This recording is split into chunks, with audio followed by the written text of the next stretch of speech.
No one can explain Bhagavad Gita or give perfect knowledge of Krishna if he is envious. One who criticizes the character of Krishna without knowing him is a fool. So such commentaries should be very carefully avoided. For one who understands that Krishna is the Supreme Lord, the pure and transcendental personality, these chapters will be very beneficial. Rajavidya Rajaguhyam Pavitram Idamuttamam. This knowledge is the king of education.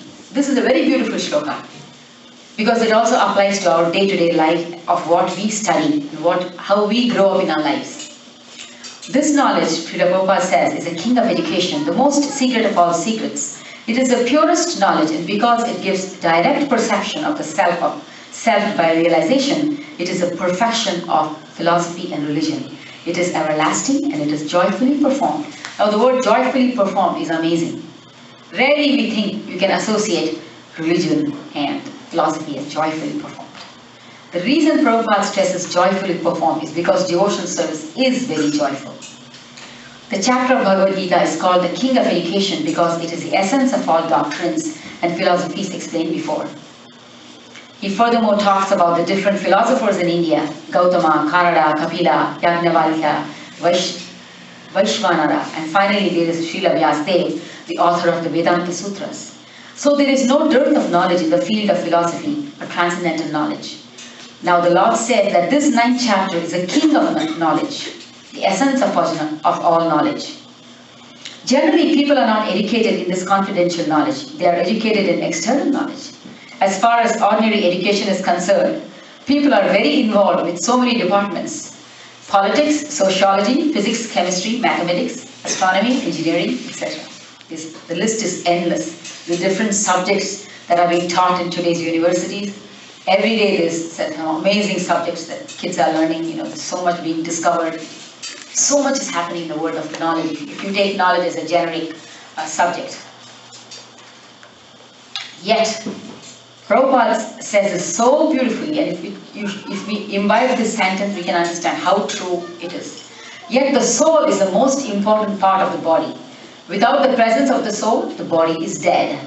Still, people are placing more stress on the bodily necessities of life and not caring for the vital source. So all these different subjects are gearing towards any other topic other than the soul. Yet the soul is the main part, the main thing which keeps the body alive. The Bhagavad Gita, especially from the 2nd chapter on, stresses the importance of the soul. Therefore, this knowledge is the purest form of all activities as explained in the Vedic literature. In the Padma Purana, man's sinful activities have been analyzed. That's another Purana we all should learn if we have a chance to learn. It actually talks about the different activities human beings or any living entities commit and the results of it. I have read a particular chapter in Padma Purana where actually it has people who are so materially oriented, who have been lusty or going after material things and always seeking to attain higher and higher planets. You know what they are reborn as? They are born as trees. They are actually born as trees. So these huge trees that we see around us, if we go to a zoo or something, or maybe an amazing forest, sometimes we have all these trips, people go to see, oh, that's a 100 years old tree. I've heard that, I've never personally been there, but I've heard so many people praise some particular trees. Oh, this is thousands of years old, this tree, Vriksha, that amazing tree has been here for hundreds of years. I feel so sad. The tree is a soul there. God knows what it did. God knows what kind of punishment it is. Because the tree is not going to be able to chant Hare Krishna, to do personal service to God, to listen to Bhagavatam. Of course it can in one level. If somebody sits in that, under the tree and does a Bhagavad Katha or something, yes, definitely it benefits them.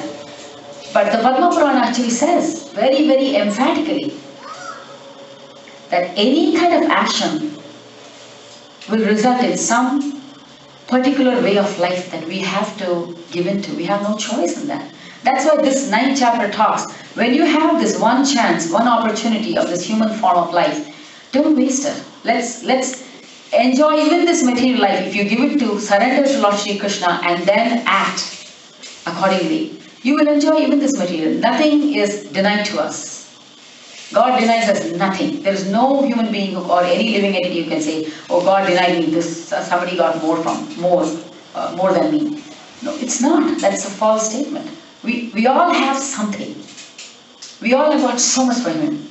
But the point is, are we realizing who we are in the end? So that is why this is the most confidential knowledge. I would like to finish it by just singing two stanzas of Krishnapria. Cheto darpanamachanam bhavamaha davagni nirvapanam Shreyah kairava chandrika vitaranam vidyavadhu jivanam anandambudhivardhanam pratipadam puramrita swadanam sarvatmasnapanam param vijayate Shri Krishna Sankirtanam Shri Krishna Sankirtanam Shri Krishna Sankirtanam Na dhanam na janam na sundari kavitam va jagadisha kamaye mama janmani janmani ishvare bhavata bhakti rahaitu ki. Jai Srila Prabhupada. Hare Krishna. Thank you so much for attending today's Sankirtan. We will have the rest of the continuation of the program, Mataji. Hare Bol.